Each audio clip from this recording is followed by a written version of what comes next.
Salut tout le monde, on se retrouve pour une nouvelle vidéo, tout simplement à la recherche des poissons d'automne. Session assez matinale, j'ai commencé au lever du jour, même dans la nuit noire. Vous allez voir les images, je vous laisse avec la vidéo. J'espère sincèrement que ça va vous plaire. Si ça vous plaît, n'oubliez pas le petit pouce bleu, le petit commentaire et puis de vous abonner, c'est pas encore fait. Allez, bon visionnage à tous et à bientôt les amis. Vous allez peut-être me trouver bizarre, mais descendre dans la nuit noire, je trouve que c'est particulier, il y a un petit truc quoi, il y a un petit truc, c'est un peu mystique, c'est charmant, je sais pas, on voit pas la mer, on entend juste, là j'entends juste, je sais pas si vous entendez, écoutez, on entend juste les vagues, c'est vraiment particulier. Bien évidemment, soyez prudents. Pas de téléphone à la main, la canne d'une main et l'autre c'est libre. J'ai la frontale sur la tête.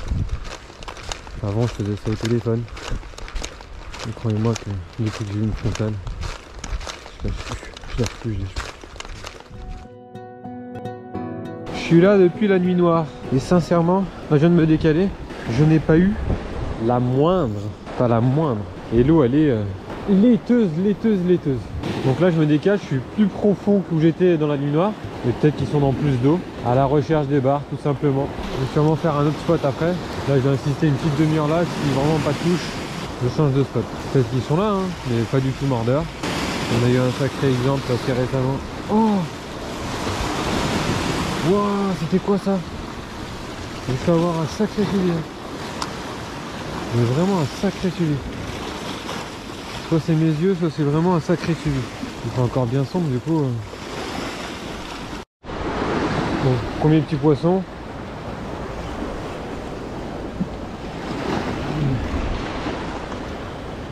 Donc apparemment ils sont dans plus d'eau. Oh le pauvre bébé, pauvre bestiole. Allez repart à l'eau, repart. Donc ouais, toujours avec mon petit nouveau Rock Vibe 4. Donc là j'ai eu une très belle touche. J'ai continué d'animer. Il s'est revenu et boum.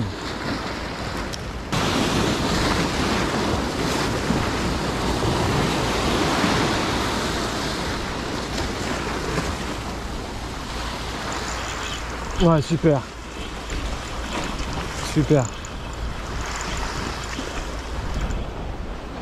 Oh, c'est tout petit. Hein. C'est petit.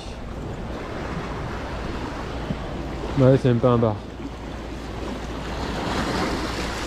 C'est un petit vieux. Petit vieux qui doit faire dans les... Allez, 35 cm. Allez mon bébé. Autant de grandir. Reviens me voir quand tu seras un peu plus gros et tu finiras en filet. Ouais, je me suis décalé de... J'ai vraiment fait la nuit noire et le lever du jour dans peu de profondeur. Je me suis décalé de 300 mètres pour pêcher un peu plus profond. Et pour l'instant bah, c'est là que ça fait un peu une petite quart d'heure là et j'ai déjà pris 2 poissons. Un petit bar et un petit lieu. Allez, un dernier petit lancer et je change de spot carrément parce que là... Oh, voilà.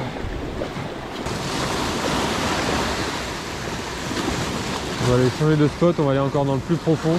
Bien évidemment d'abord pour remonter la falaise, prendre la voiture, redescendre la falaise. Mais ça fait partie de la pêche. Allez. Contrairement au premier spot, l'eau est beaucoup plus claire. Et je vais quand même mettre une petite dose d'attractant. Je sais pas si c'est le meilleur attractant qui existe hein, en tube. Mais bon, moi j'ai l'habitude d'utiliser celui-là. Ça me réussit plutôt bien. Je tartine bien le leurre. Je vais commencer avec des leurres doux là. Bah, du genre, là je vais commencer au Black Hill.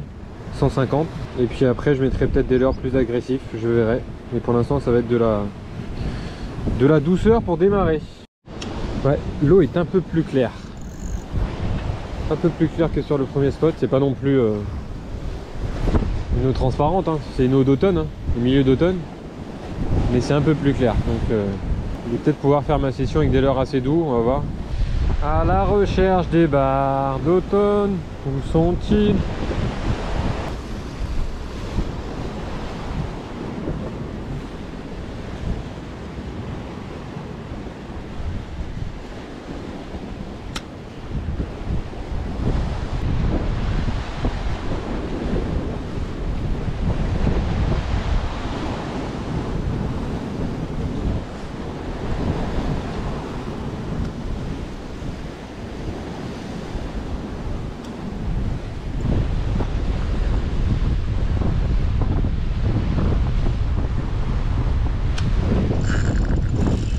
Poisson. Super.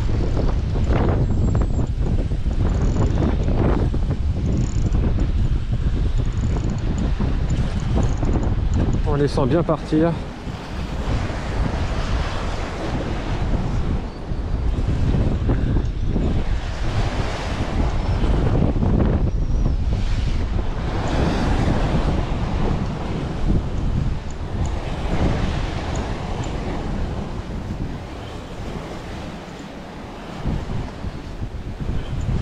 Vachement loin. Je sais pas si j'étais pas déjà arrivé au backing.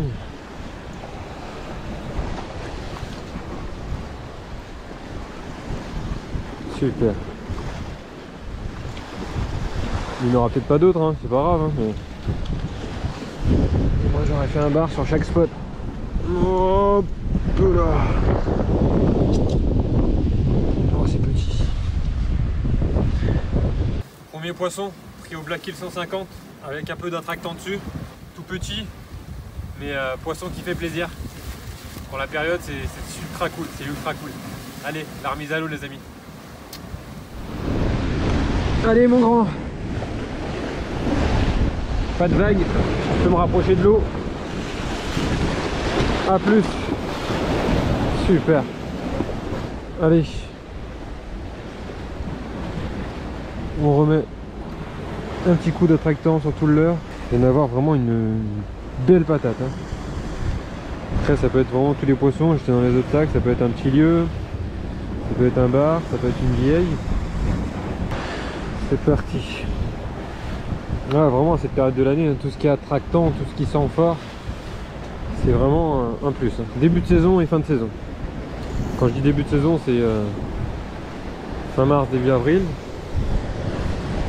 Et quand je dis fin de saison, c'est à partir de, selon les conditions, s'il y a eu des tempêtes, etc., comme on a eu nous récemment en Bretagne, ça peut être à partir de, allez, mi-octobre. De toute façon, l'eau elle prend une couleur automnale après, et parfois elle a du mal à redevenir claire, selon les années. Pour ça, j'espère que ça va redevenir clair pour que je fasse encore quelques coups en surface avant la fin de saison.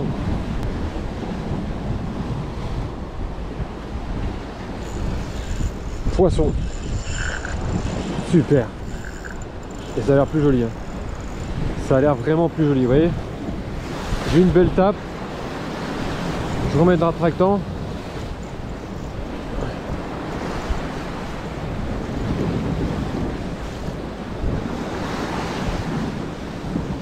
Oh, ça avait l'air plus joli, mais là ça vient tout seul.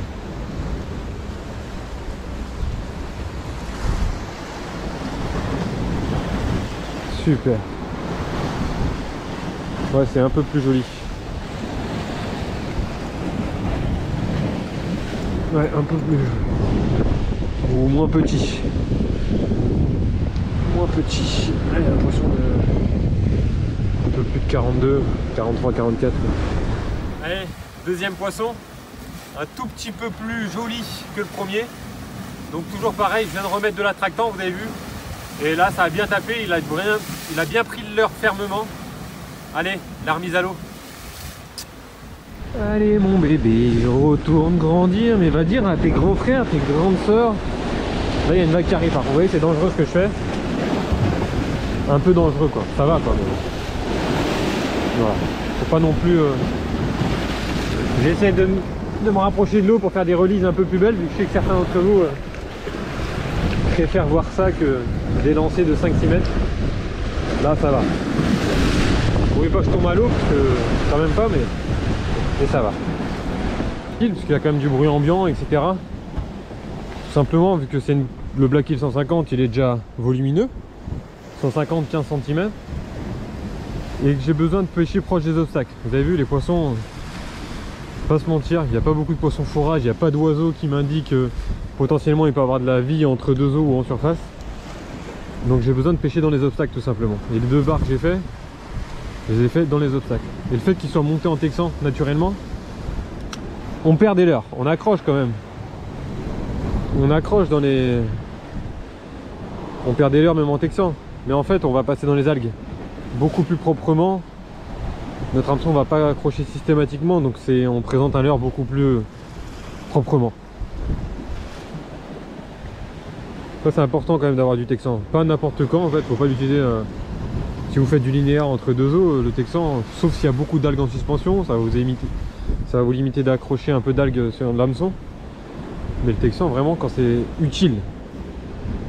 Et là c'est un cas de configuration qui est vraiment utile quoi. Dès que vous pêchez proche des obstacles et tout, c'est vraiment un petit plus quoi. Mais retenez bien, je vous dis pas qu'on perdra pas de matos. Vous pouvez en perdre, parce que des fois c'est la tête plombée qui se loge directement dans les cailloux. Et vous limitez un peu quoi. J'aime bien pêcher comme ça aussi, vous savez. Hop. Avec le doigt sur la tresse.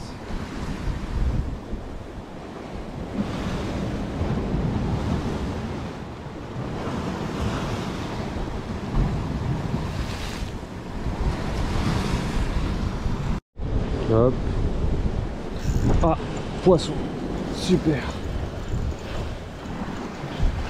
Super, super.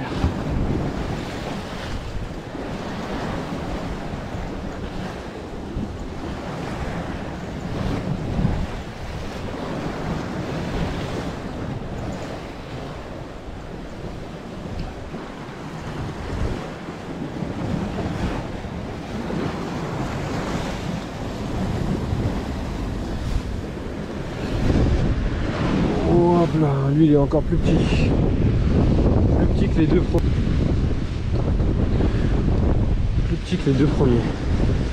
Je retourne vite à l'eau, regarde. Hop, hop, hop, hop, hop, hop, hop, hop, hop, hop. Encore un peu. Il m'a ouvert la main. Un peu. Trop content. Donc, ce que ça veut dire que le fluoro, c'est lui qui passe par-dessus tout ça quoi. Vous voyez?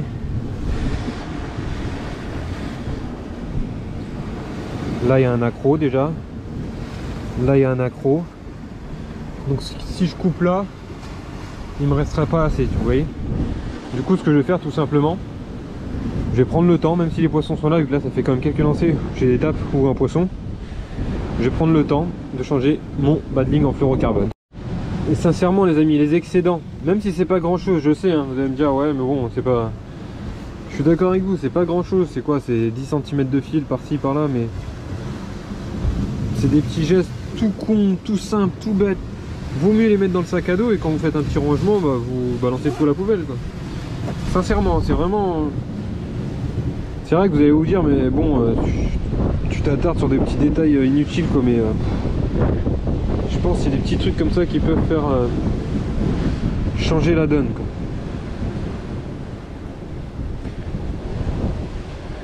Et ce qu'on peut faire quand on pêche aussi, comme je fais là dans les obstacles, en texan, on peut enlever la graffe, hein. C'est un point d'accroche aussi pour les algues en moins. Là pour l'instant mon leurre passe bien, mais si vous sentez encore des petits accros etc, prenez le temps. Vous enlevez votre agrafe et ça vous fera gagner encore en fluidité de pêche pour passer dans tout ça quoi. Hop, le petit Black Hill revient par là. En plus j'en ai qu'un, c'est le dernier qui me reste. Le dernier. Et je crois qu'il me reste un Black Minnow. Donc si je perds les deux, je crois que j'ai plus rien en texan assez lourd comme ça. pour pêcher bien au fond, proche des obstacles. On tartine encore un peu.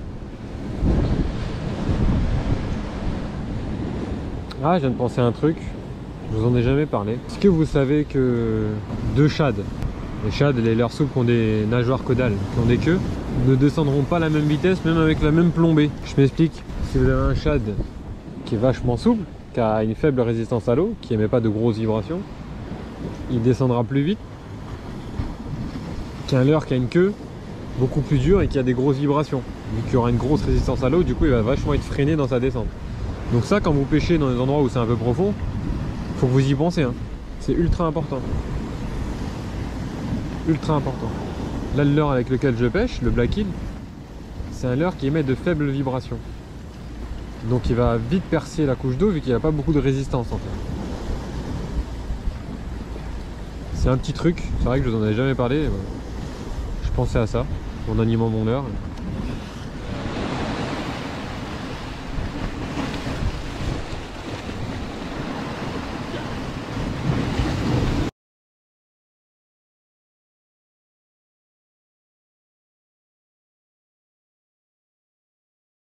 C'est un dauphin ou un thon? Je sais pas, mais j'ai juste... C'est un thon, c'est un thon. C'est un thon rouge. Énorme. Ah mais il est monstrueux. Ouais mais je crois que ma caméra elle filmait. Je pense que ma caméra filmait. Je vais regarder ça après. C'était un monstre hein. C'est un truc de malade quand même, aussi proche des côtes maintenant. Mais être à l'abri des falaises à l'ombre toute la matinée, se lever très tôt, croyez-moi qu'il faisait pas chaud non plus.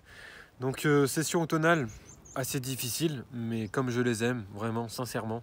Et en plus de ça, ce magnifique thon rouge qui a sauté pas loin de nous, c'était juste un truc de malade, vraiment un monstre, vraiment un gros thon rouge. Donc pour le matériel que j'ai utilisé aujourd'hui, la SP79 MH, le premier leurre que j'ai utilisé sur le premier spot, le Rock Vibe Fat en 4 pouces, monté sur une TP Xorus Rolling en 15 grammes, tout simplement pour émettre des vibrations et puis surtout pour le goût, l'odeur qui sent, vraiment ultra fort. Et sur le deuxième spot, j'ai fait tous les poissons au Black Hill 150. L'eau était un peu plus claire, pas très claire non plus. Il fallait pêcher lentement, proche des obstacles. Et j'ai mis aussi beaucoup d'attractants sur le leurre pour décider les poissons à bien saisir du leurre et puis surtout à les attirer avec ce côté olfactif. Donc j'espère que ça vous a plu les amis, je vous souhaite une bonne journée, une bonne soirée et puis je vous dis à bientôt pour une prochaine vidéo. Merci beaucoup.